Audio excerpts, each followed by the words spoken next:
Wow. It has been a very good shift at work, and now I'm done. And I'm on my way to see my girlfriend, and we're going to spend some time together. Quality couple time. We're going to have dinner, and then we're probably going to watch a movie together. Going to do a lot of cuddling. Talking about the house that I'm looking at. Yeah, I really hope I get it. It's a very nice house. Yeah, anywho. Yeah, so I want to talk. Again, well, I don't really want to, but I pretty much need to because, yeah, bullshit must be called out. Sean Foyt, American evangelical grifter, scammer, and professional martyr. Yeah, loves to pull the persecution card whenever he gets called out for his bullshit, and yes, his criminal bullshit. And there's a reason for this. It is all very, very strategic. Now, before I talk about Foyt, I need to talk about a phenomenon called Christian rock. And before I can do that, I have to differentiate Christian rock from rock gospel, because these are not the same thing. I'm not going to get through here, am I? Damn. Yeah, well, anywho, rock gospel is good music. I like rock gospel. Black Sabbath's After Forever is a beautiful rock gospel hymn. And yes, it is gospel. It is beautiful. Look it up, listen to it. It is rock gospel. And it is great music. Yeah. On the other hand, Christian rock is totally different. Christian rock is what you get when a youth pastor learns how to repeat the same two chords over and over again, and then tries to call himself a big rock singer for Jesus without having ever actually done the work. And what he'll do is he'll take a bunch of known and established pop songs and convert them into Jesus is my girlfriend or Jesus is my boyfriend type, well, drivel, really, honestly. And it is uncreative, derivative, and absolutely shitty.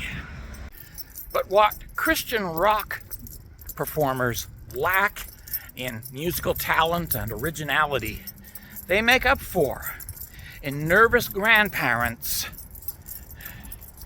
who honestly believe that you can replace Ozzy Osbourne with something else. You can replace Led Zeppelin with something else. And that it really is exactly the same, only it's for Jesus. Yeah. And the something else is, again, Christian rock, as opposed to rock gospel. And again, there is a difference, and the difference is talent, originality, creativity, and true devotion and thought versus trying to sell records or CDs to grandparents who don't know much about music. Yeah. That's the true market for Christian rock. Not teenagers, but grandparents. And this, of course, brings us to Sean Foyt.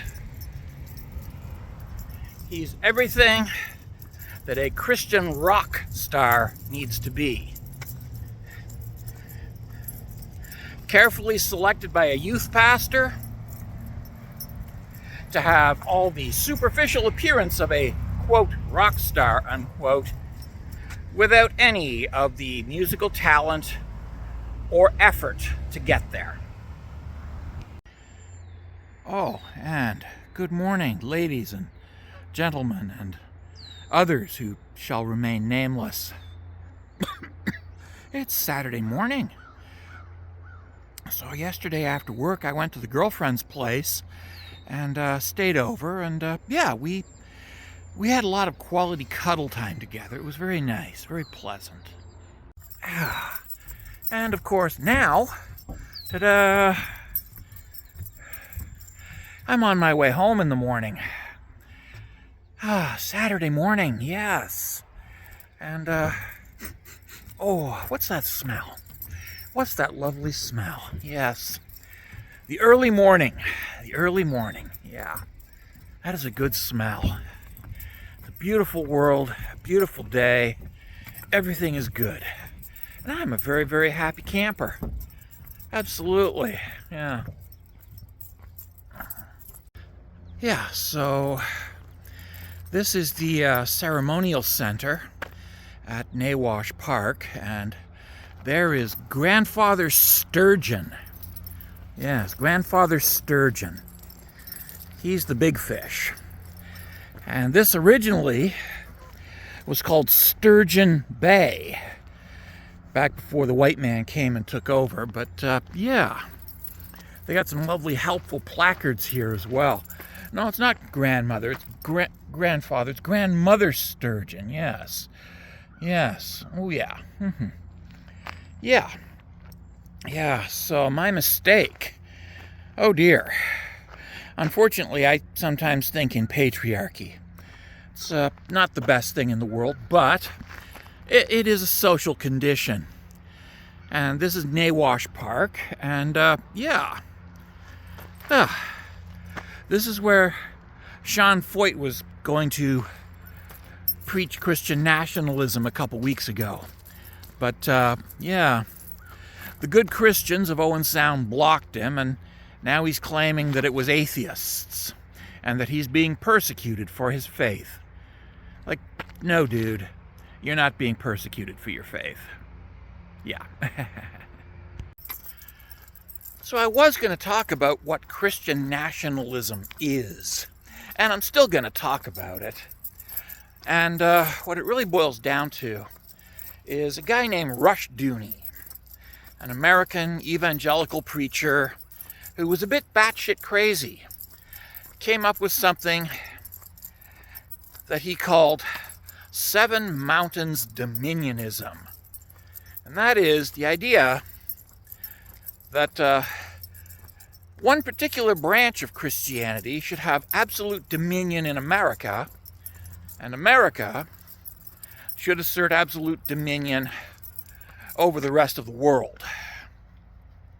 And yes, this did include manifest destiny, and it included a strict racial hierarchy. Because in Rushdoony's world, there were three races of human: the race of Ham, the race of Shem, and the race of Japheth. That's it. And if you weren't one of those, you were demonic and had to be destroyed. Yeah. Yeah.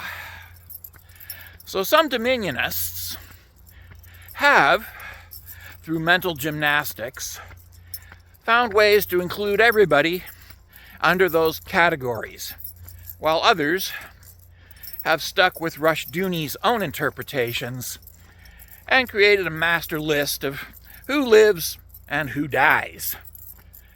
Yeah. Not good.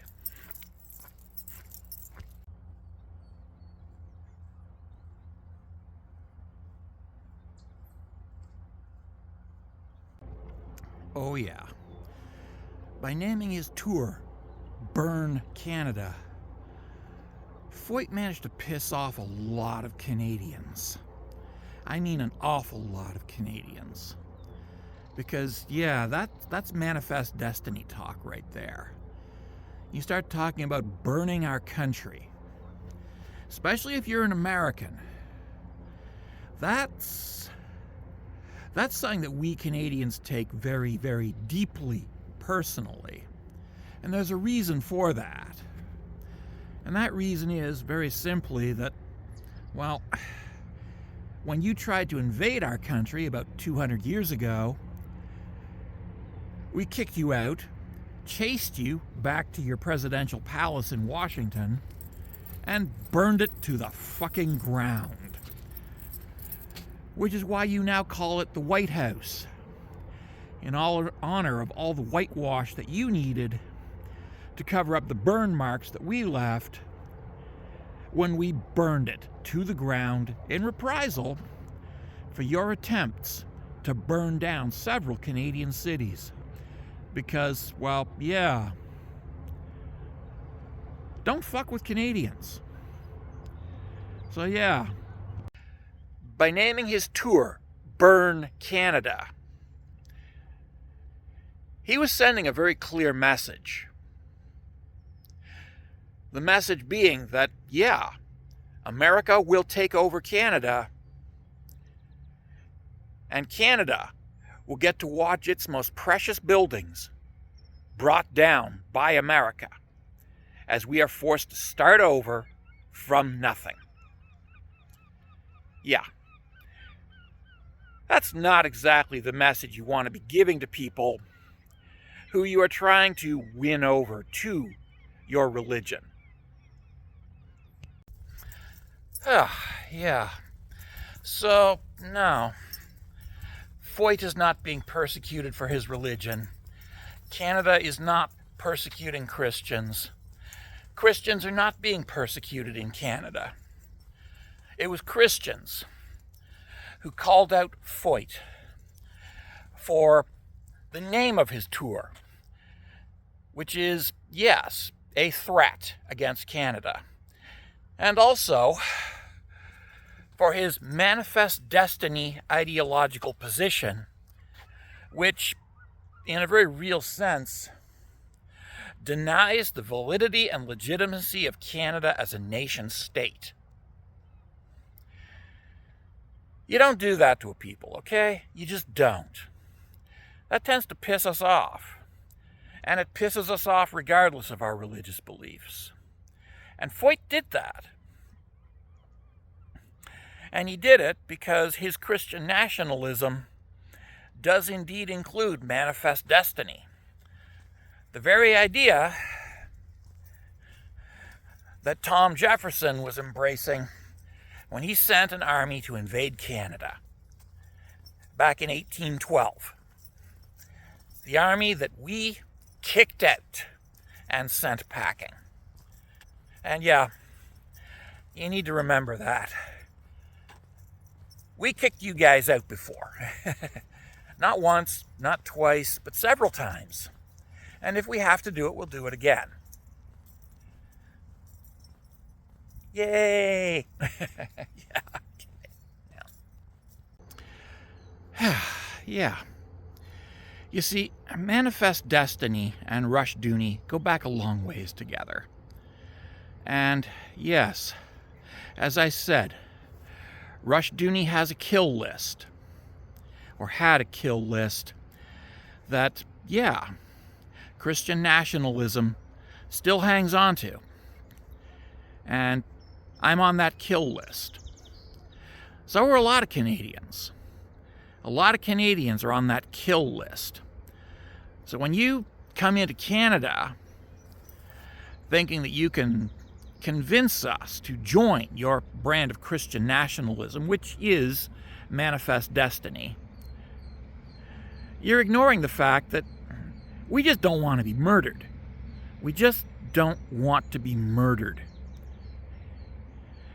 And that's the problem with American Christian nationalism. It requires the murder of a large part of the Canadian population. The reality is that Rushdoony was very clear, as were his successors, that Canada and Mexico and Brazil and Argentina and Chile and Peru were all acts of violence against America simply by our existence. That simply by existing, we were committing communism and committing satanic ritual because we just weren't bowing to American rule. Yeah. We were denying manifest destiny.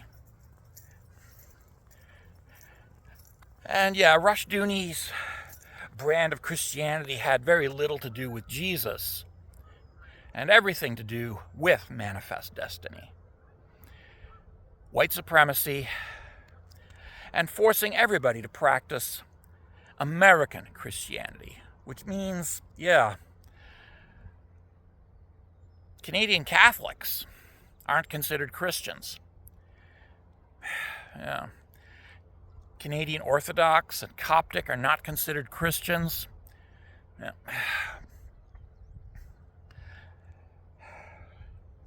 Yeah, that's not something that we in Canada are particularly prepared to accept from a foreign visitor in our country, telling us that most of our citizens have to be killed or forcibly converted to a different religion. That's just not acceptable in this country. So, yeah, again, Mr. Foyt, you are not being persecuted for your religion. You are being rejected for the sheer evil and depravity that your particular interpretation entails. Yeah. We just don't want your bullshit here. We don't want MAGA. We don't want to be Americans. We like being Canadians. And we have no intention of letting you take over our country and force us to bow to your will. That's really all it boils down to. We just want to be allowed to live in peace in our own homes without having to worry about an American Inquisition checking up to make sure that we are practicing the right brand of Christianity. Yeah. Something to think about.